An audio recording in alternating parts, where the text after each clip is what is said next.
Great. Looks like we still have people joining, but why don't we at least initially get started here? So again, good morning, afternoon, evening from wherever you're joining in from. So my name is Karen McGuire. I'm at the OECD. I'm head of division here, responsible for the local employment and economic development program.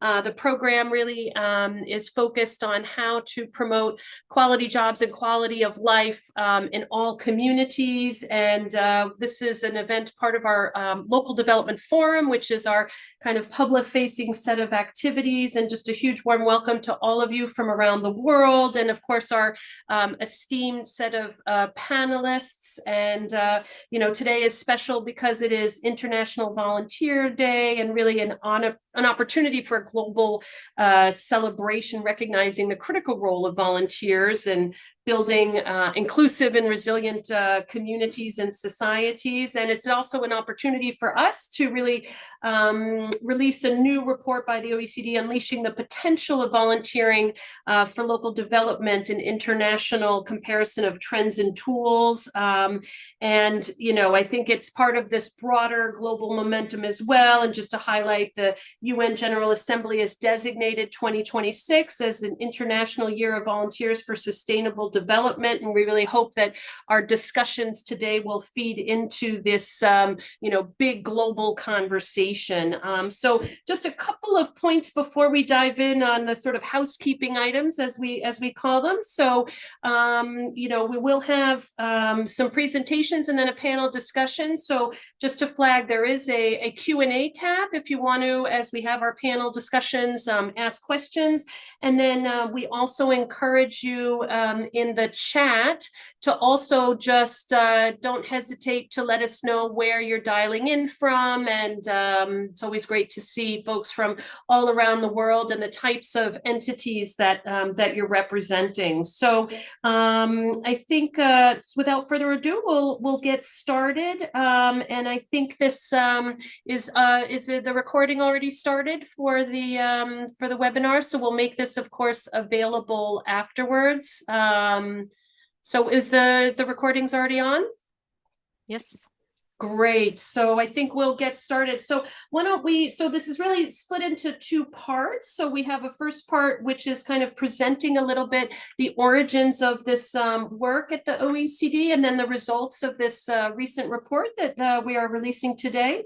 So why don't I kick off and just bring to the virtual stage. We have a couple colleagues here. Kazuhiro Miyamoto, who is a former mayor of Moriyama City in Japan, and who was a practitioner in residence here at the OECD and helped drive the origins of this particular piece on volunteering. And also Moe Shiojiri, who is also a policy analyst here at the OECD, supporting our work on local development and our broader work stream also on the social economy. So why don't I ask you if you could join our virtual stage, Kazu and Moe, and share a little bit about the results of the paper that will kick off then the discussion for our panel. So, hello everyone, and greetings from Japan. My name is Kazuhiro Miyamoto, and until recently, I was working at the OECD, where I began examining international volunteering trends and policies across OECD countries, a topic I have been deeply passionate about. My interest in volunteering stems from my 12 years as the mayor of Moriyama City in Japan, where I witnessed firsthand the transformative power of civic engagement. It became clear to me that volunteering is not only a valuable resource, but a crucial force for strengthening communities and addressing local challenges. I've also had personal experience as a volunteer. Following the devastating earthquake that struck Ishikawa Prefecture earlier this year, I joined relief efforts in Nanao City. There, I helped to establish a camping village for volunteers and secured corporate donations of materials needed to bring this initiative to life. I saw how volunteers could step in where public services were under pressure, especially during crises, proving that collective efforts often go beyond what governments can achieve alone. It further motivated me to pursue this OECD report on volunteering. Despite the importance of volunteering, some countries are experiencing historic lows since the pandemic, which is why the OECD's work on volunteering is so timely and vital. By reuniting a culture of volunteering, we can bolster public services, tackle pressing societal challenges, and reconnect individuals with their local communities. Now, I'd like to pass the floor to one of the authors of this report, Moe, who will dive into some key insights of the report. Thank you. Well, thank you, Kazu, and everyone who's joining today for this webinar. As Kazu and Karen mentioned, I will be sharing some findings from our report today, Unleashing the Potential of Volunteering and International Comparison of Trends and Tools, which I have the honor of working on for the past year. So in this report, we use the ILO's definition of volunteering, which reads unpaid, non-compulsory work, that is, time individuals give without pay to activities performed either through an organization or directly done outside of their own household. So as you can see from this definition, there's two types of volunteering. There's formal volunteering, which is done by organizations, and then informal volunteering, which is done directly between individuals within their respective communities. And globally, 860 million people either informally or formally volunteer at least once a month. But on the global level, informal volunteering is much more common than formal volunteering. However, our report focuses specifically on formal volunteering. So here we see that volunteering has benefits on multiple levels. On the personal level, it can improve your mental and physical well-being, build networks, develop new skills, and strengthen interpersonal trust. Meanwhile, on the societal level, the impact is equally as significant. For example, volunteering contributes to economic value estimated at nearly 2% of the OECD's GDP. It helps to keep public services cost efficient while saving taxpayer money. And beyond economics, it can also strengthen social capital and foster social cohesion, creating more unified communities. And so these combined benefits of volunteering highlight its potential to strengthen local communities and bring people together and encouraging connection and collaboration. So as you can see here, based on our latest available data from 2022-2023, around 22% of the population formally volunteered in the past month. And volunteering rates are particularly high in Anglophone countries, such as the United States, New Zealand, Canada, and Australia, as well as European countries like the Netherlands, France, Luxembourg, and Ireland, where 3 or more people out of 10 volunteered. And these differences across countries can maybe be due to reasons such as historical and cultural factors, different models of voluntary work, as well as household income.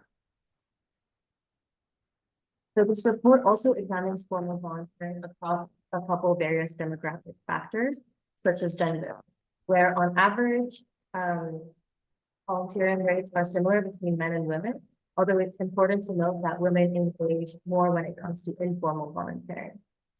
And volunteering sectors can also be very highly segregated by gender, with men volunteering more in sports, the rescue services, while women engaging more in health, social services, and education. As for volunteering rates by age, when we combine all OECD countries together, the rates are generally similar across all age groups, although these traits may vary with the frequency of volunteering.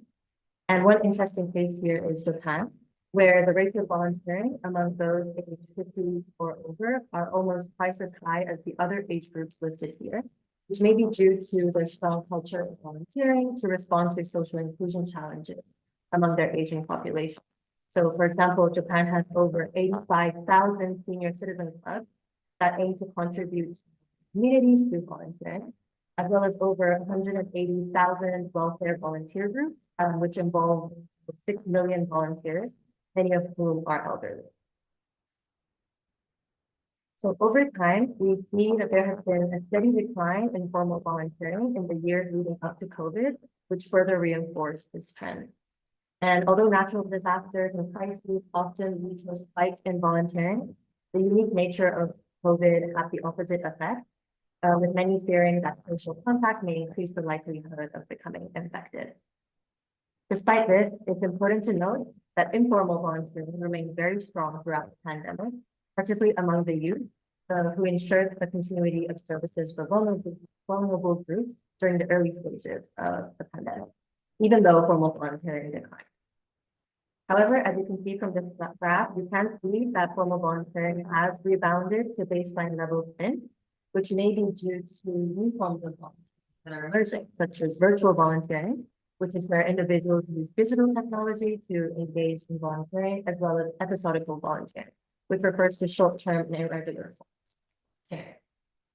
However, not all countries have experienced the same sort of recovery, with countries such as the US and the UK reaching historic lows, which is why we've identified the need to strengthen the volunteering infrastructure across countries and communities, a concept which refers to an enabling environment, operational structures, and implementation capacities to promote volunteerism, mobilize volunteers, and support them in their work. So within this infrastructure, we've identified 3 key pillars, the first being volunteering strategies, which help to establish a supportive environment for volunteering through establishing policies, programs, and budgetary frameworks. The second being legal frameworks, which is important to recognize volunteers' rights and protect them from risks. And then the third being creating a market for volunteer, which is crucial to enhance volunteer supply and demand and improve matching between volunteers and organizations. So the following slides will delve deeper into each pillar, starting with the volunteer strategies.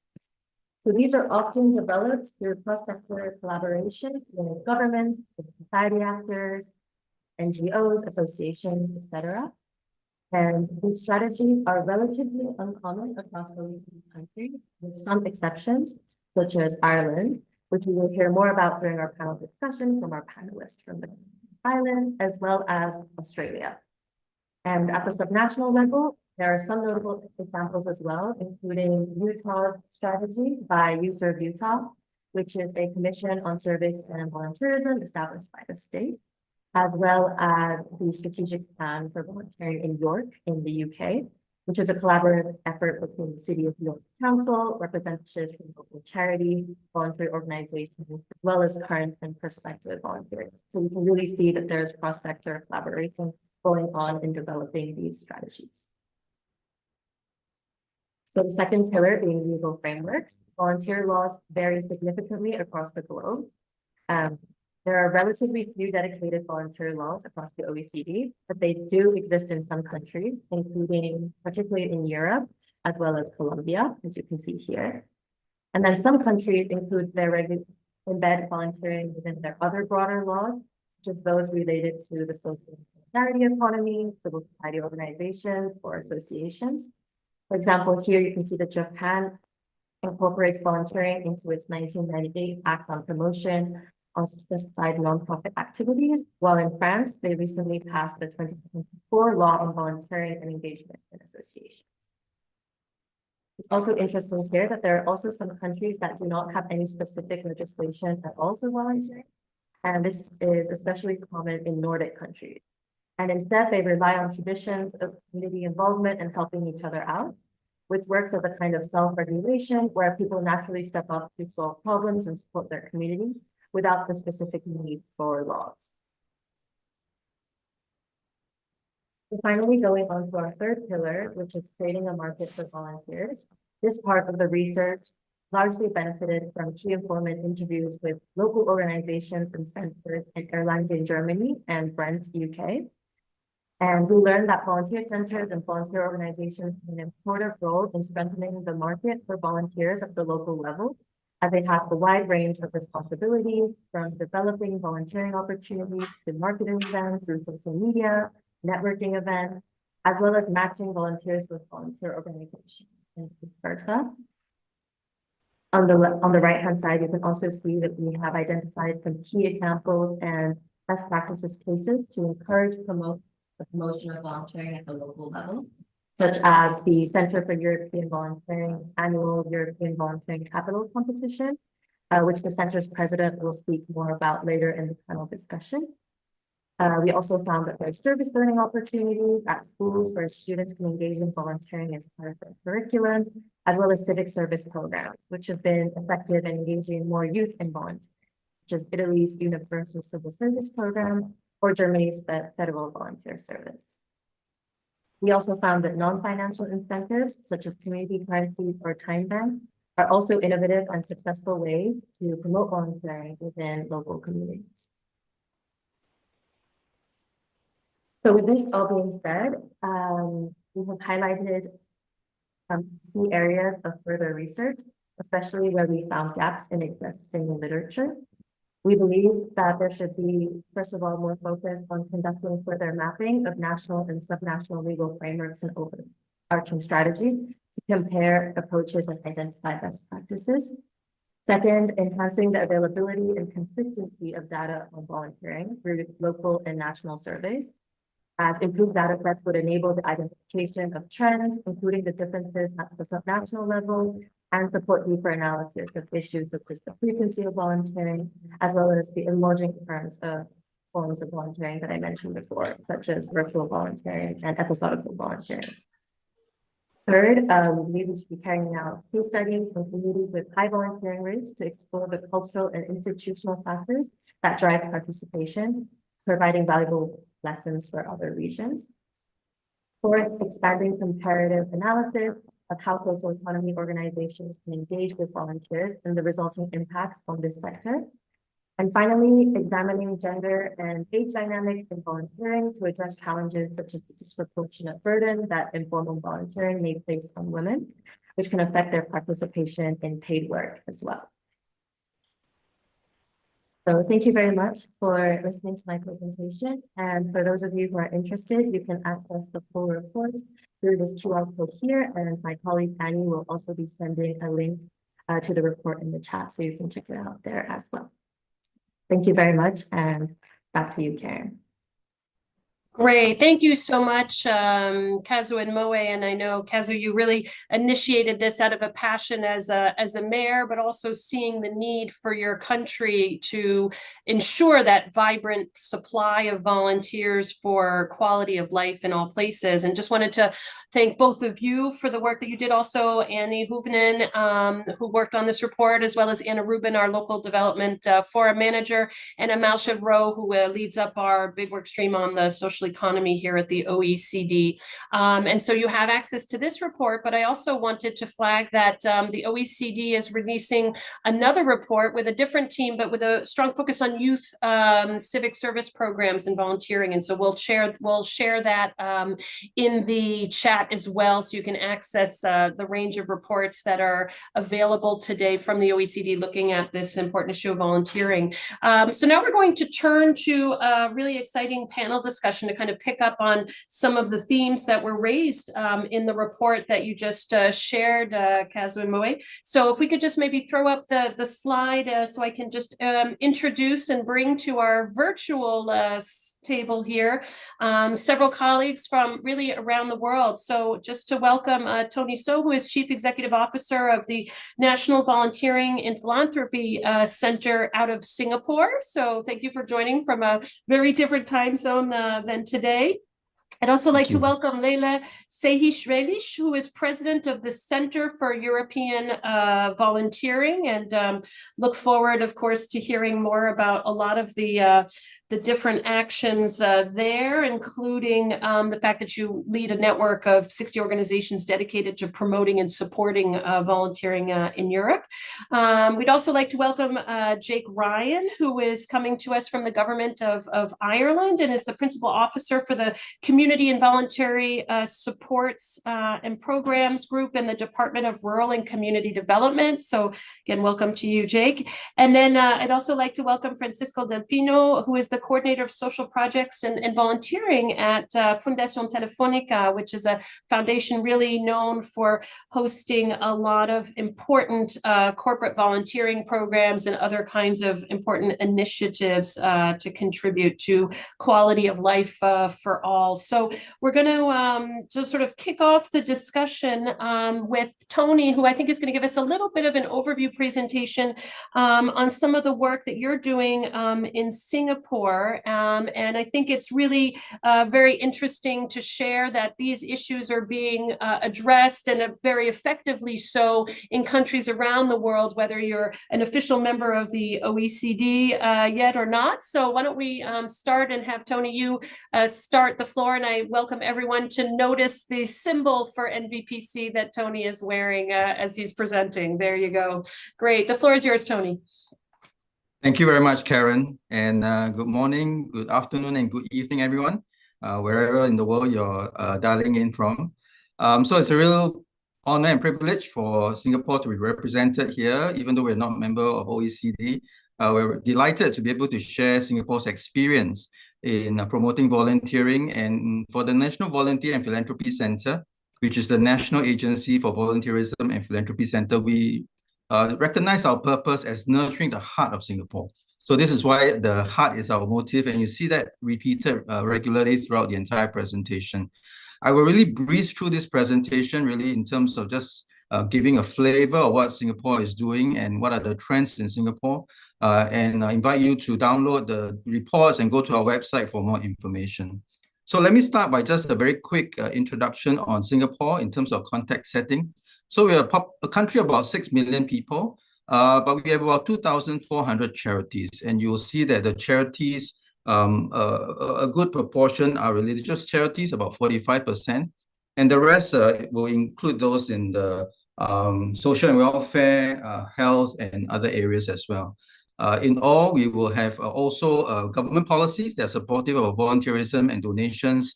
So there's a 250% tax deduction on donations to institutions of a public character, which are charities with a higher level of governance and control, so that there is a nice kind of tax benefit.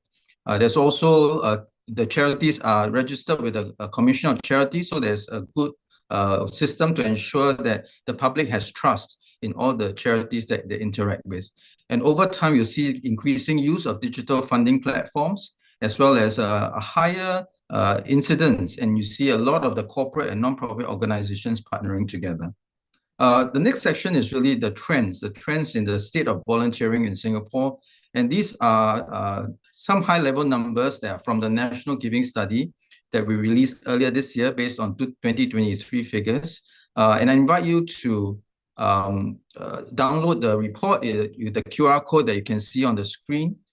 So you see that in terms of volunteering, the volunteering rate has rebounded in 2023 after dipping in 2021 during the COVID period. And this is no surprise, because that was really affected by a lot of the restrictions in terms of face-to-face meetings and events.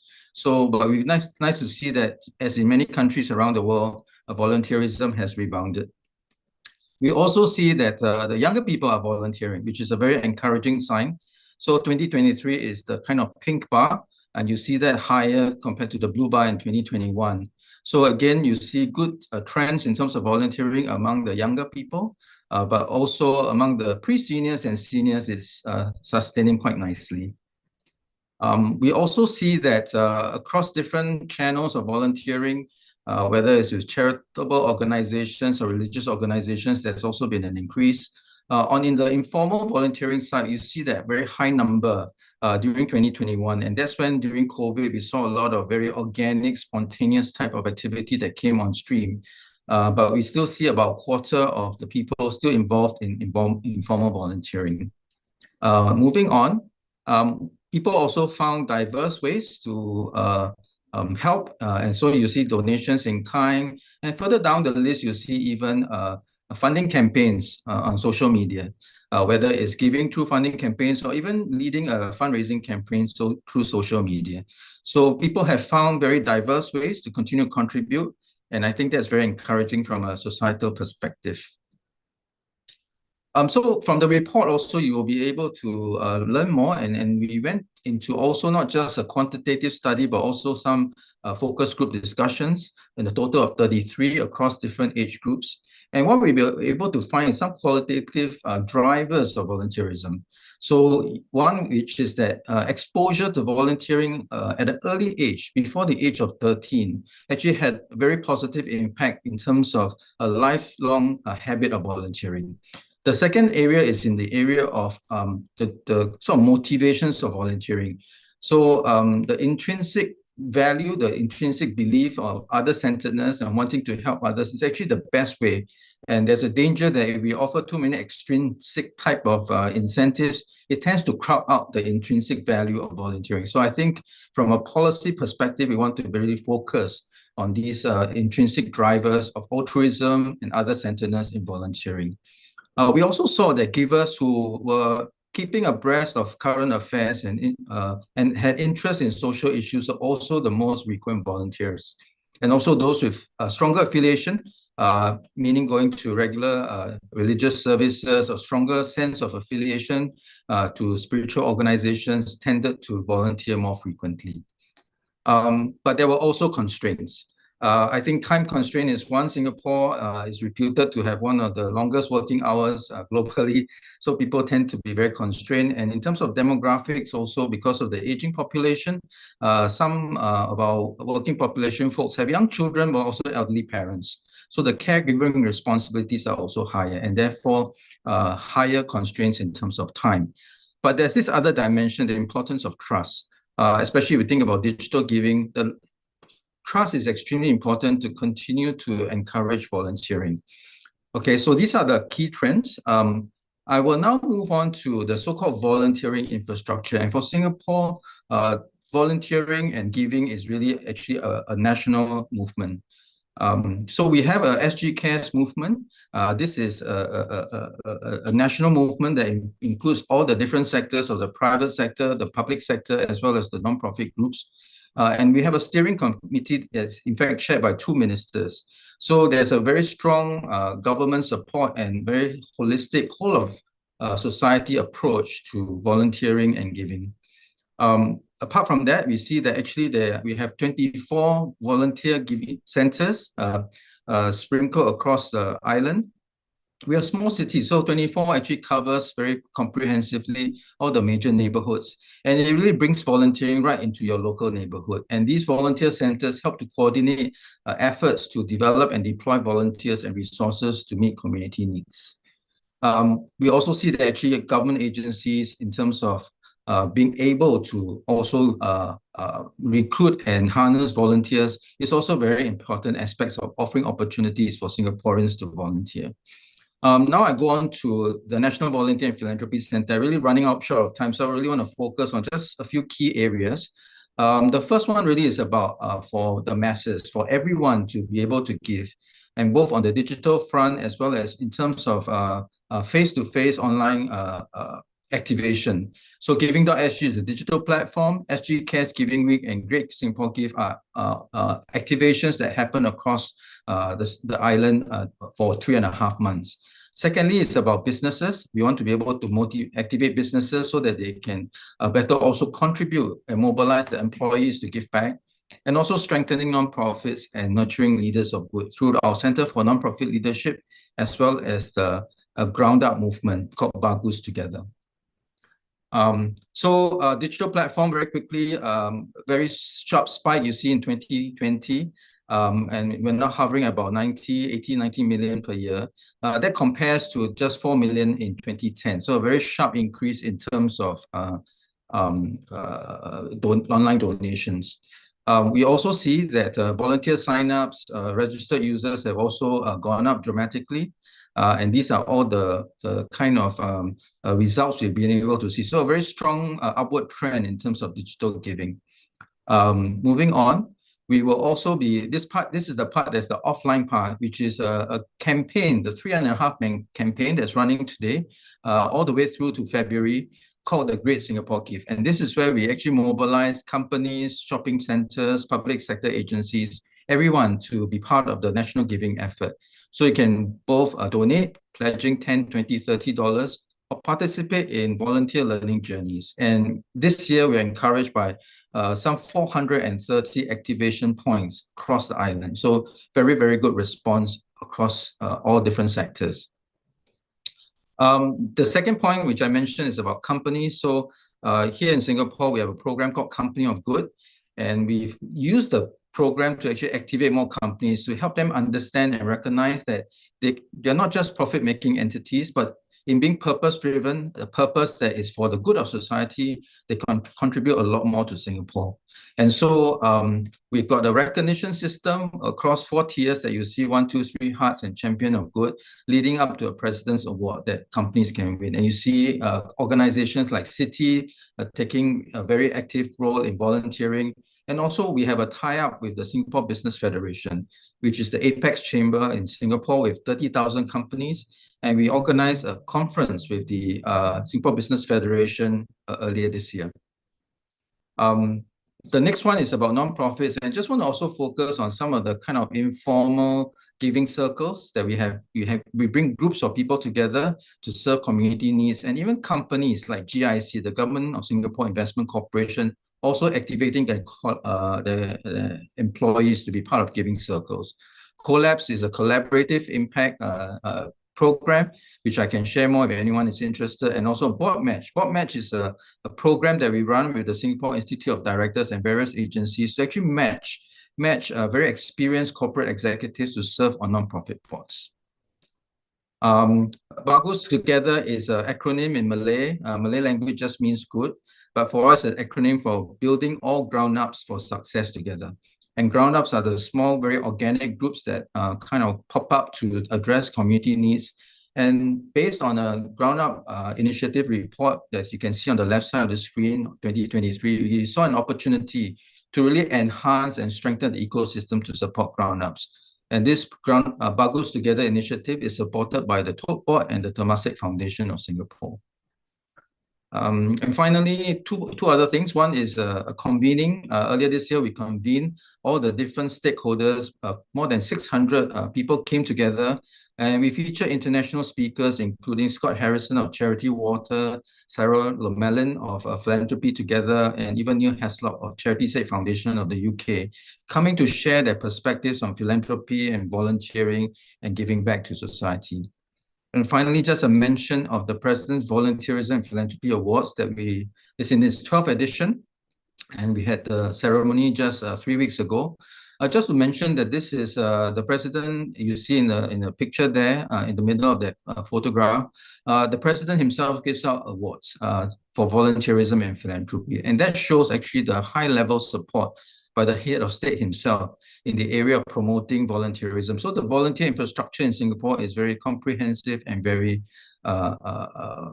well embedded into all areas of our life. So there's a lot to share. Happy to share more, but I think we're running short of time. I would like to just invite anyone who might be interested to just connect with me on LinkedIn. And we'll just be happy to share the reports and any of the information we have on our websites as well. So thank you very much again for this opportunity, and look forward to the panel. Thank you. Great. Thank you so much, Tony, and also for helping to give the very comprehensive and inspiring perspective from a country that is not currently a member of the OECD, but is very engaged in our work. So I would just love to bring sort of all of the colleagues then that I introduced a moment ago to our sort of virtual stage, and start really with the first question. And I just want to flag as well that I see we've already gotten several questions for the different panelists and on the report and our question and answers. So some of those colleagues will answer directly in that question and answer function for you on sort of what are definitions of formal and volunteering, etc. But also just to flag that there's a huge outpouring in the chat, and just wanted to recognize different folks come from everywhere from, Australia and Asia over to, I think I saw somebody from the United States who is up very, very early. So we're pleased to welcome folks from all time zones. And just to flag, I saw that the International Olympic Committee is there, and I know we've worked a lot with the IOC looking at the heritage of different events. And of course, volunteering is one of the integral parts and activities associated with the Olympics. So just wanted to give a shout out there. So if we can have all the folks on the stage and just really start with a first question here, because as was raised in the report, we have some issues that while some of the sort of global rates might have rebounded after some challenges with COVID-19, not all local communities have been able to really share in that recovery. And so just wondering if each of you can maybe jump in a little bit on what are the sort of new forms of volunteering that are emerging, the success strategies that you've had in order to do so and to build up and increase retention as well. And, you know, what are the kind of challenges you've had to overcome in supporting volunteer participation, especially as, you know, we heard from a moment Tony mentioning some of the issues of wanting to not sort of crowd out some of that intrinsic motivation. So Tony, you just had a chance to give a lot. Do you have any quick remarks on that before we go to all of the other panelists here today? Yeah, thanks, Karen. I think for us, volunteering is something that we want to promote across the society. And that's one reason why we think working with companies is extremely important, because apart from a group that works for the government, the rest of the population works in companies. So where companies come and feel that they have a role to play and they want to activate their employees to volunteer and support worthy causes, that has a very powerful effect in Singapore. The other thing that I want to share is also that charities themselves have to upgrade their capabilities in terms of being able to manage and offer good volunteer experience. There have been many cases where people volunteer and had a bad experience and never volunteered again. But those that do well are able to encourage, sustain, and for many years they can continue to volunteer. And one of the aspects that we saw in our report is really that volunteers need to have a direct experience with the impact they're making. So to be able to interact with clients and service users or beneficiaries is extremely important so that they can connect the work that they do with the impact they're making. You know, some quick comments. Yeah. Excellent. Thank you so much, Tony. Maybe jump to you, Leila, because, you know, at the Center for European Volunteering, you have also an amazing perspective on the sort of good practices, you know, throughout Europe. And you also are, you know, supporting this sort of European volunteering capital competition for over a decade. So Leila, if you want to jump in and tell us a little bit your thoughts on, you know, success factors in promoting and retaining volunteers. Thank you so much, Karen, and good morning, good afternoon, good evening to everyone. I feel so privileged today to be at this, what I see as a global meeting point on volunteering, on this International Volunteer Day. I think this is such a precious moment for all of us all around the world. And I would like to say that at CV, Center for European Volunteering, we really share the sentiments of United Nations volunteers in recognizing that volunteers are at the heart and soul of peace, progress, and resilience. And that in the reality that we face, the reality of increased conflicts, polarization, threats to democracy, we see that the importance of volunteer engagement cannot be overstated, and it is growingly important. In Europe, we, I would say for the past decade now, somehow we have this increasing awareness of how volunteering should be strongly connected with the values of free democratic engagement, justice, peace, and sustainable development. And in that context, for us, is really important to continue and support development of volunteering, whether we talk about policy framework or practice in that directions. All of the trends that were mentioned in the report that Mo has presented are more or less the trends that we also see. In European context, we also see a significant rebound in volunteering rates after the pandemic in some regions, not all. But in those regions where local governments and civil society organizations have implemented supportive policies, we see much better picture, or somehow more supportive and more enabling landscape.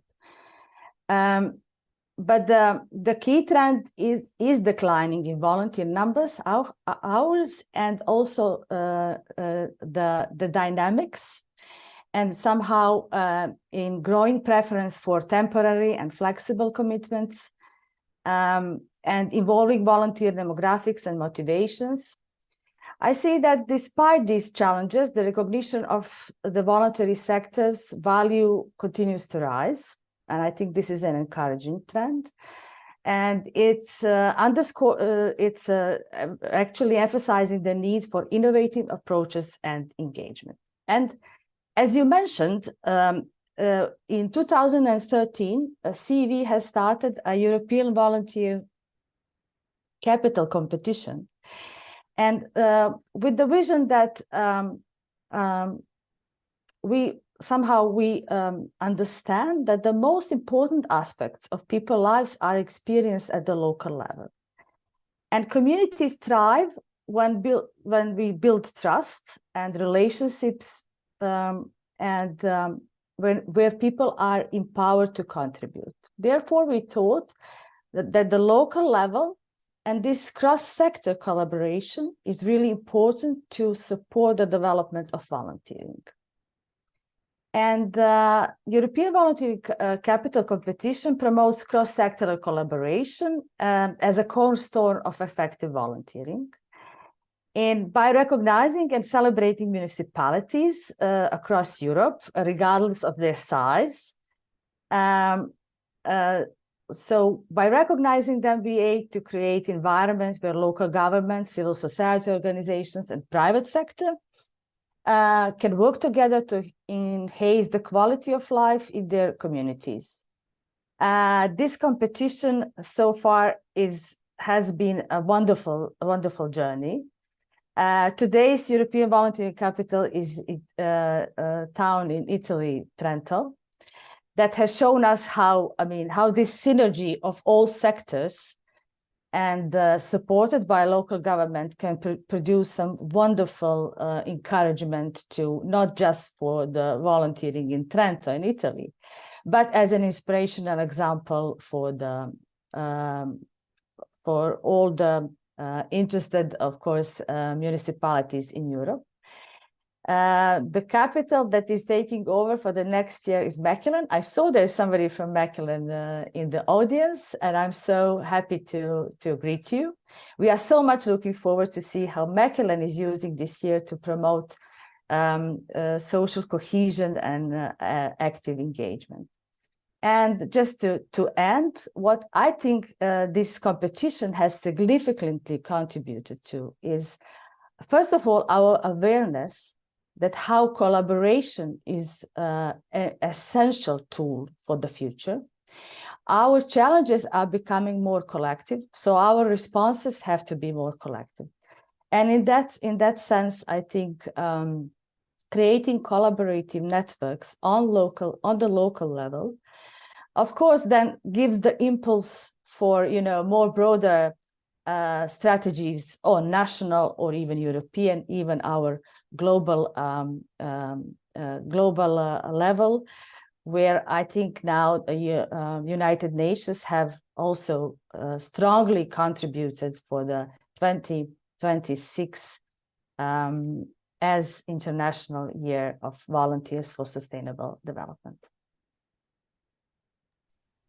Great, thank you so much, Leila. And just to say, since we have folks from Mechelen, if you want to feel free, throw into the chat some of the exciting things that you think you'll be promoting this year during your year of volunteering. Don't hesitate, for everyone to learn from.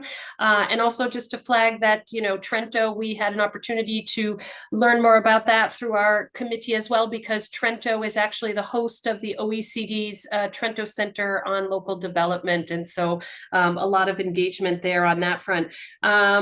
Thank you so much, Leila. And you raised a lot of the issues of the importance of sort of local sort of quality of life, local experiences. And Jake, coming from Ireland, you know, you have a actual strong national strategy, a national volunteering strategy launched in 2021 to really push this infrastructure, as also Tony and Moe had mentioned, to support volunteering. So do you want to give us a little bit of a flavor of the overall strategy and what you're doing and the success factors you have and sort of cultivating that group of volunteers within Ireland?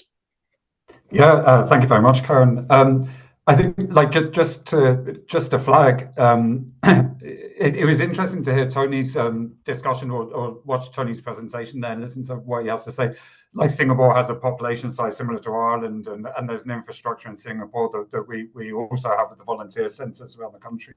One of the things I found quite interesting about Tony's presentation was that the donations spiked during COVID, but the volunteering dropped, and I think that is probably an experience that's quite common across the world. In Ireland, it was quite different. The number of people that made themselves available to volunteer doubled during COVID. I don't know what that, you know, I'm not entirely sure what the situation with donations was, but when it came to volunteering, it spiked, and I think a big part of that is because of what we'd achieved through the national strategy. I think it was because of our infrastructure, because we have those volunteering centres across the country. We have one in every county, and actually we have 4 in the Dublin region alone. But I also think it's a cultural thing. I think we have a history that the actual establishment of the state 100 years ago was the result of volunteering in one way or another. Volunteering is absolutely at the centre of every community in Ireland, whether it's around the local sports clubs, local religious organisations, tidy towns groups, or whatever. We have astonishingly high levels of informal volunteering. So there's an awful lot of people that wouldn't consider themselves to be volunteers, but really are. And again, that goes back to that cultural piece. So the role of the strategy in that, I think, if it did nothing else, and again, speaking to some of the points that Tony made, it wasn't so much about driving volunteering numbers or incentivizing volunteering. It was about identifying barriers to volunteering and clearing those out the way. People want to volunteer. Like, as it stands at the moment, we have more people looking to volunteer in Ireland than we have opportunities. And so that raises questions for us about the nature of the volunteering opportunities we have. So we know some of our large organizations are struggling to get volunteers in. And there has to be a question there. The opportunities they're offering, is there a mismatch between what people have available to them? People are time poor now. Is there a mismatch in terms of skills or expectations or structure? So yeah, the volunteering strategy has made a massive contribution. That strategy is coming to an end. We will have to have a new one in place for the period beginning of 2026. So we have a big year ahead. I'm really looking forward to talking to panelists and to others on this call as we put that together and trying to capture some of those the examples of best practice. I think across the world would be really useful to us. But similarly, feel free to go online and have a look at our own strategy. It's up on the gov.ie website, and you can have a look there. I'll stop there, Karen, because I think you're tight for time. So. Great. No, thanks so much, Jake. And we'll, of course, come back in some of the other rounds of questions. And I just want to turn now to Francisco Del Pino from Fundación Telefónica, because, you know, we heard also in Singapore about the importance of partnering with the private sector for volunteering. And we've also heard in our report about sort of new forms of volunteering and maybe the role that the digital issues are playing in sort of supporting volunteering. So, Francisco, I'll just turn the question over to you on the work that you're doing and what you see as opportunities and the challenges you've been able to overcome to sort of promote volunteering. Hello from Spain. Can you hear me well? Okay. Hello from Spain. Thanks for the invitation. I'm so happy to be here today, the International Volunteering Day. Well, I belong to a company, a corporate volunteering program. So for us, the support of the company is one of the key. We have a very big program based on many countries in Spain and also in Latin America. And we have the support of the company. I think that's very important if we want to have to encourage the employees to take part in the activities we organize. Our company recognizes us 15 hours per year to volunteer with our foundation. Apart from the International Volunteering Day, our International Volunteering Day, which is a different day, it should be in June. In relation to the question about the digital tools and the difference between pre and post COVID, as far as I'm concerned, digital, we have some changes in relation to the in-person activities and the utilization of digital tools. Now, after COVID, we realize that volunteers want to prefer to take part in volunteering in face-to-face volunteering activities now. But it doesn't mean that digital tools are not used, because they give us the opportunity to increase the engagement and also the way we spend the volunteering time. For example, now we can prepare the activity, we can train volunteers in advance, and it allows volunteers to make the most of the time they are in person. So technology is not replacing the face-to-face activities, but rather it's increasing the engagement. Now they spend more time volunteering, because they are not only volunteering when they are in person, taking part in the activity, but they also have the opportunity to prepare it in advance. So we are a telecommunication company, so finding the balance between in-person and in-person activities and the analogical part of volunteering and the digital part of volunteering is key for us, and I think we've found a very good way to combine them and to get the best of both of them.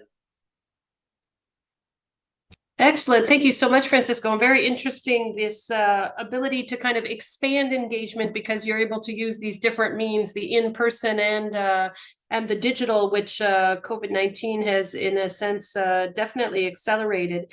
Maybe just turning the panel to some, really interesting kind of local examples. And I know, Leila, you mentioned a bit the importance of sort of trust and community building in some of those issues. Do you have any examples of initiatives that have been really successful in building that sense of community cohesion? Because I think this is really quite a hot topic, especially with, rebuilding trust. And we also know that volunteering is also linked with, vibrant participation in democracy. So I don't know if you wanted to jump in on some examples you might have seen, Leila, across Europe.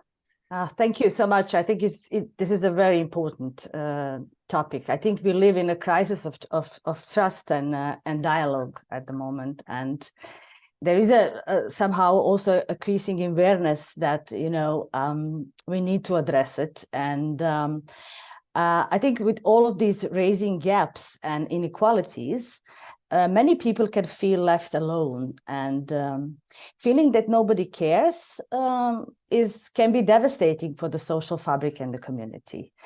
And in times of growing individualism and social inequalities, these connections poses a serious threat to our shared values and collective well-being. So we believe that volunteering can be one of the key antidotes to this, bringing people together and fostering a sense of belonging and solidarity.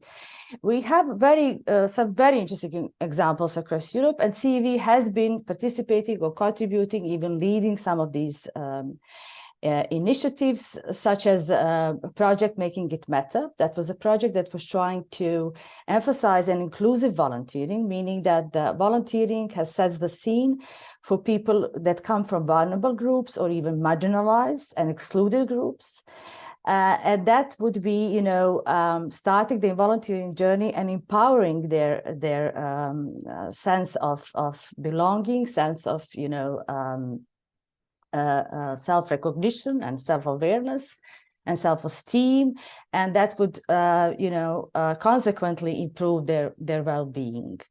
And what we have discovered when we were researching among European volunteer involving organizations, that we still need to work a lot on not just saying that we are inclusive, and of course we all have that in our mission statements and our, you know, value documents, but we need to go and in the community, and we need to be actively offering that bridge for people who have or feeling of really being alone, or, you know, being left isolated. As a continuation to that, we have also been implementing a project that is combating loneliness, because there are researchers, especially in Scandinavian countries, that are now detecting an increasing loneliness.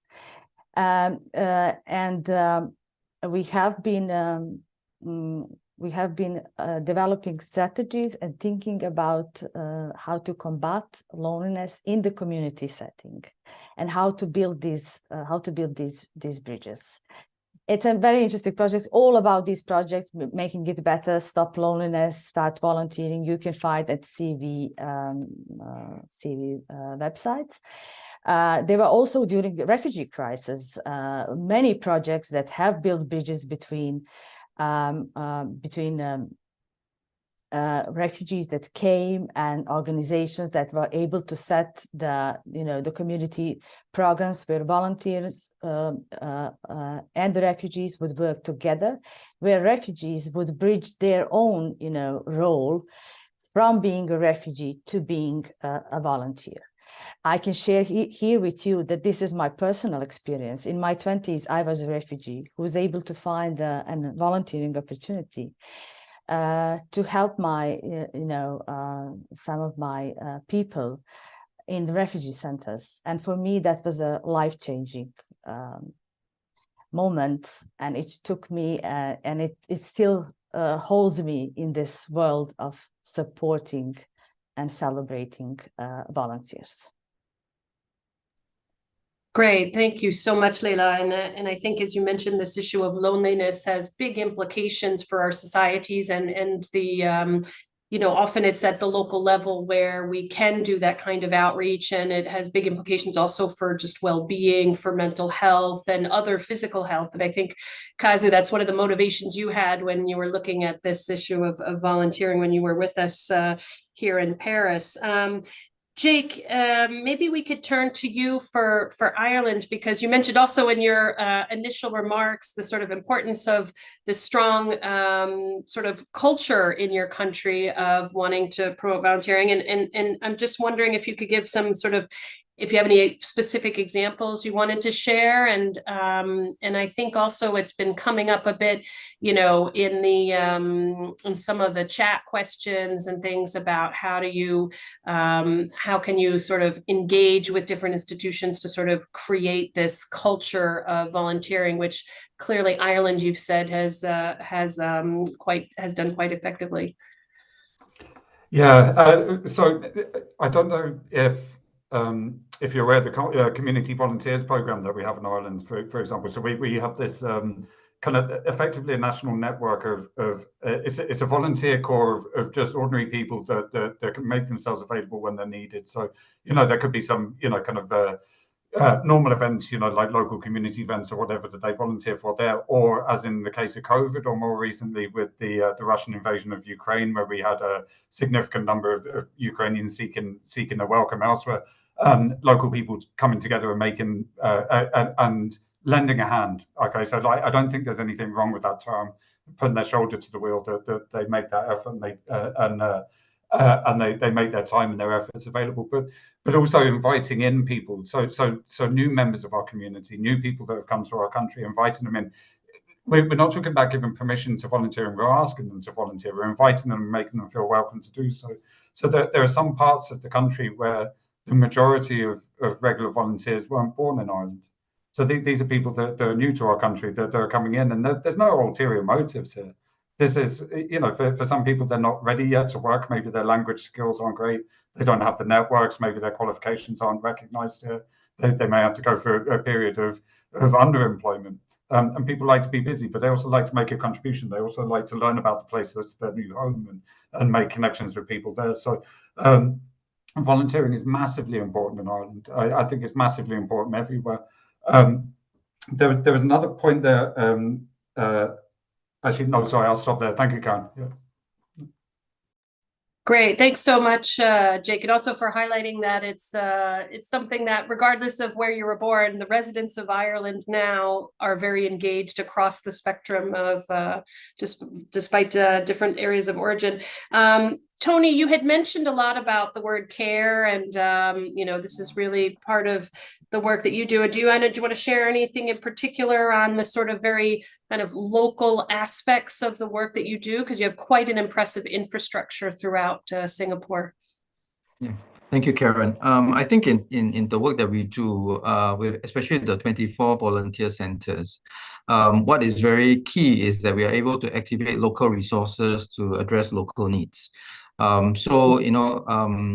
have been able to use these volunteer centers to connect with charities and social service agencies, to connect with the local government authorities, grassroots organizations, even businesses that are operating in the area, and to look at the local needs in terms of specific issues and challenges where local resources can be brought to bear.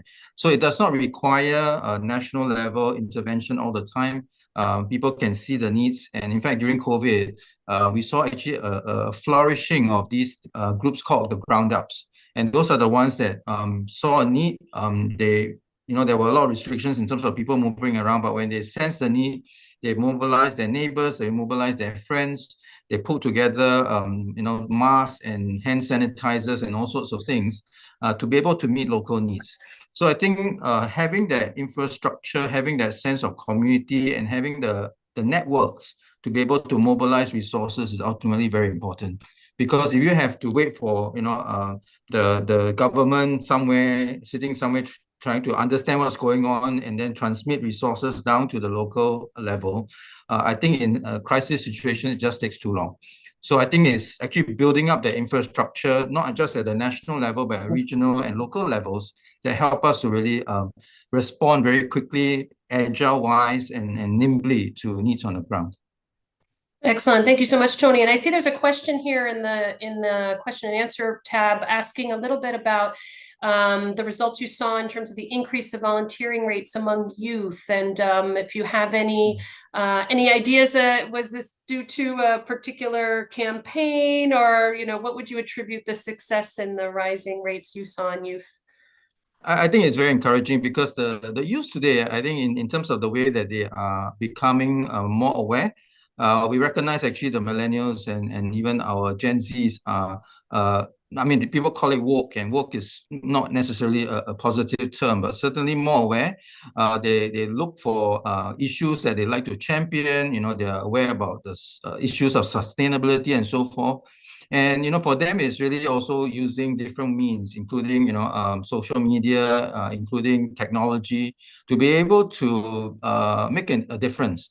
And among their circles, among their friends, they're all encouraging one another to support various causes and to be more responsive to needs. So I think it's a generational shift, if I may say, in terms of how they are aware and sensitive to different causes, and how they feel like they have actually many different ways in which they can make a difference.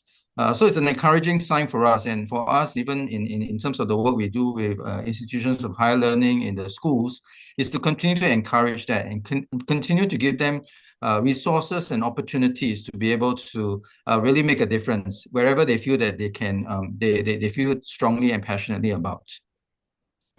Thank you so much. Yeah, building on that enthusiasm. We also see that in our work on sort of youth entrepreneurship and youth social entrepreneurship, where they're increasingly, when they start a business, for example, also wanting to make a difference. So sort of capitalizing on that, really, that positive energy.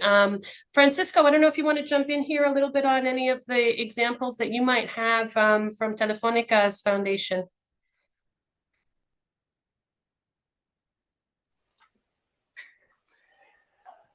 One of the examples of the way we engage volunteers in order to build community after pandemic,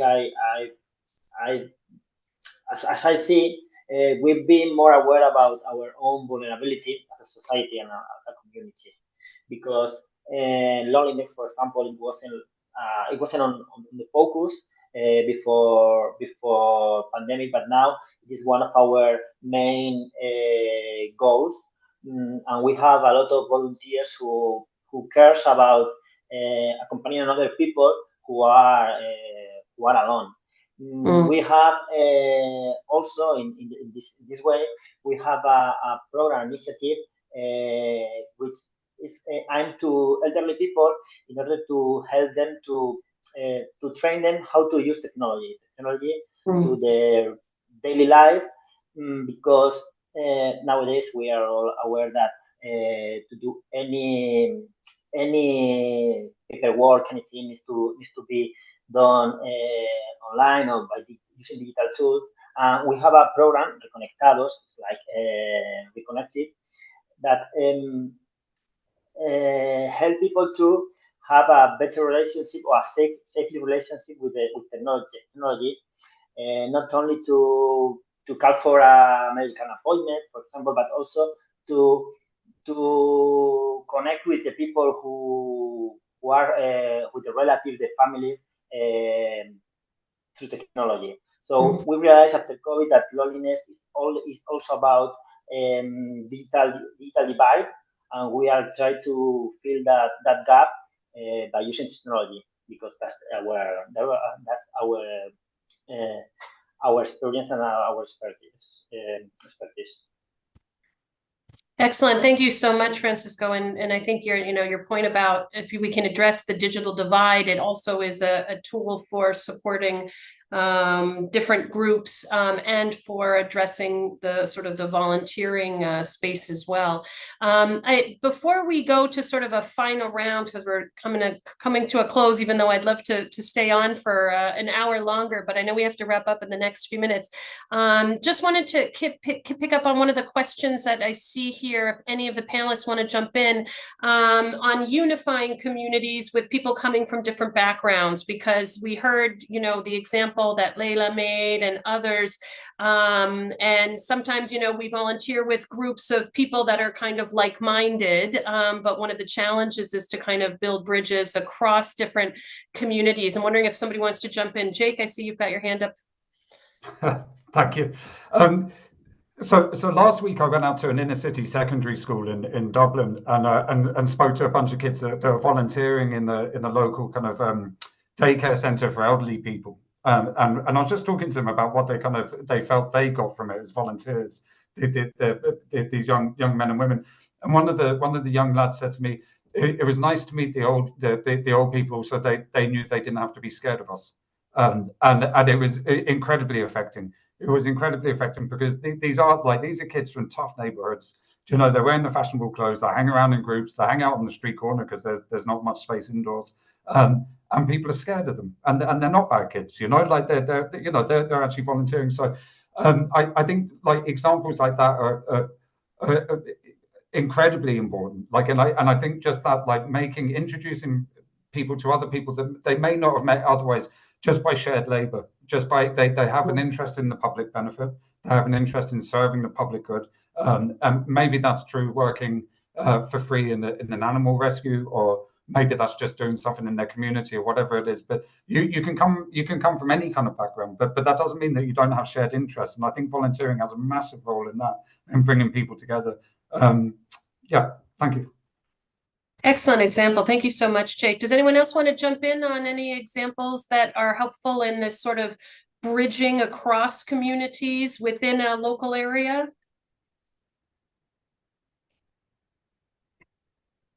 If you want, Karen, I can just add that I Sure. really honestly very often emphasize, and I think it's also the right moment to do it here, is that volunteering is always an encounter between people with people, people with nature, people with problems and challenges in their communities, even with things that they need to celebrate in their communities. So if we look at volunteering from that perspective, I think it's almost the most precious thing when we talk about connecting communities, and going beyond the prejudice, stereotypes, going beyond our differences. So I think in this terms, it has been shown in many of the examples across Europe. As I already mentioned, especially during the period that we call the refugee crisis, although some of us think it was a kind of a response crisis rather than a refugee crisis, and where I mean numbers and numbers of organizations and volunteers have managed to bridge these differences and include people in the communities and make people feel more welcomed on one hand, and allow people who are coming from the hosting communities to get to know them better, to absorb this energy and create and start to creating a common common community feeling, which I think is in the essence of integration as the process. So. Great, thank you so much, Leila. And a lot of those interactions happen sort of in a local space, and so I think that proximity really makes a difference. So I think maybe just we'll do a quick round to all the panelists of any kind of final reflections or remarks on, it could be about how we better sort of communicate on the benefits of volunteering, or it could be something that you just think the biggest thing that we need to overcome in order to boost more volunteering, to sort of capitalize on the benefits that it has for local development and then broader sort of societal well-being. Tony, I don't know if you have any final thoughts to kind of conclude this webinar. Thanks, Karen. I think the one thought that I have is really that, we want to be able to invite everyone to have the sense that every person, regardless of who they are, what socioeconomic status they are, have something to contribute. And in that, we actually bring people together. And it's not just the contribution itself, but the sense of being together.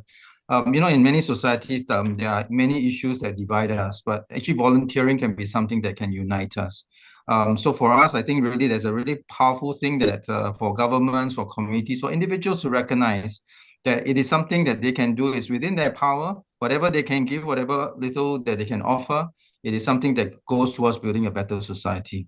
And I think it's something that we want to all push and put ourselves into that opportunity to make a difference for the future.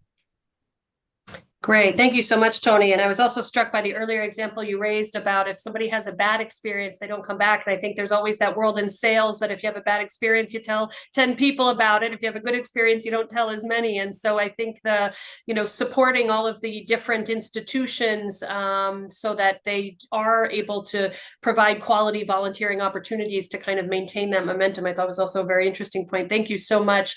Francisco, any final reflections you wanted to raise as we conclude this webinar? Yes, as I see, volunteering must be not only as a means to achieve the social goals, but also as a goal in itself, in the way that it's a very good manner to make people conscious and also to bring a community. So I think that volunteering as a volunteering program needs to communicate to the volunteers as a community in itself, because they belong, they are a community. They also feel pride of belonging of the community of volunteers, and I think that's a very good way of communicate them, and also encourage them to take part in activities and to spread their volunteering activities, and to foster to another people. Great. Thank you so much, Francisco. And again, I think really important some of the points you raised about the sort of digital space in the engagement in this volunteering world. Jake, any final thoughts that you wanted to share on things we need to do, or how we could even better measure, communicate, share in order to make this as vibrant a volunteering space as possible in our countries? Yeah, I think the measuring thing is always going to be hard, especially if you're just doing it through like like a survey, like a census surveys or something. I think it really has to be kind of investigator led. I think you need to be interviewed. I think there's a bit of confusion over meanings of words, particularly the word volunteer, which is a real problem. But just in terms of kind of like supporting this to continue, I think we just need to be careful not to focus too much on incentivizing volunteering over facilitating volunteering. People want to volunteer. I think that there's, if you want to reward volunteering, I think that's through recognition in the first instance. I think recognizing the value of what people have done in a kind of pro-social way, but also not over relying on burning people out. I think that the CEO of Volunteer Ireland, which is the national kind of coordinating body for our volunteer centres here in Ireland and volunteering strategy, she recently made the point about sometimes it's not a volunteer role, it's a job, and I think we need to be quite honest about that. That sometimes actually what we're doing is we may inadvertently be taking advantage of people's better nature when really this should be a paid role and it's a full-time role. And I think we just need to be clear about that. Good fences make good neighbours, Karen, so keeping a gap between the professional workforce and volunteering, I think, is vitally important. And thank you all to the panelists. It was really, really useful exercise for me. So. Thank you so much, Jake. And I think that comes up a lot in the gender space as well, thinking about whether we're, in some cases, maybe relying too much on people when it should be a job. And so I think that's a really important distinction, and also the gender impacts on that front. Leila, any concluding remarks before we close? Just firstly, I'm so glad that the examples of Singapore and Ireland have been presented here. I admire them greatly, and they are really an inspiration for all of us.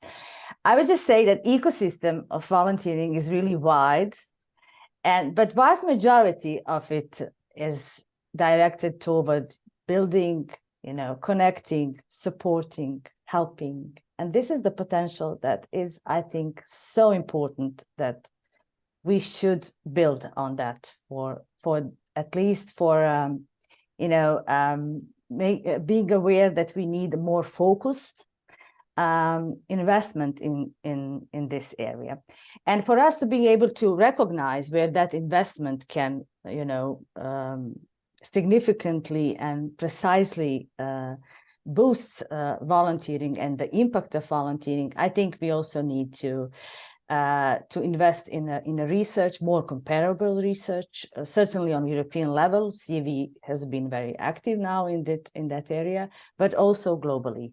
It would really help us to, highlight that profound human, democratic, and social benefits of volunteering. Thank you so much, and thank you for inviting me to this panel. Great, thank you so much, Leila, and also for the work that you do, professionally and on your own time, since I know different folks are also volunteering as well with their personal time. So we have to wrap up because we're a couple minutes over, but just wanted to, to thank everybody who joined in our panel. And also, I think there was an item in the chat wondering if we could pull together some of the great items shared in the chat. So maybe we can do that and see if there's a way to share that afterwards with those who are online, since I saw that special request progress there. And maybe just to, conclude, we look forward to doing, of course, more work in this space. It's also a critical factor in supporting the social economy, which is a big area of work as well here in the local development space. And just maybe we all can sort of conclude ourselves as we close and think about the different volunteer roles that are influencing a positive way in our life. I'm thinking of my weekend where the sports club that my kids are in, it's volunteers who help manage that, or the Scouts meeting that they're going to, or sometimes some sort of a cultural festival that you might be going to, or a holiday market that people might be going to this weekend with volunteers supporting their town and making that happen. So just maybe take a minute to reflect on all the different ways volunteer activities are benefiting you and your lives and your communities as we close. So thanks again, and look forward to seeing you all at a future local development forum event. Thanks again to all of the panelists and participants.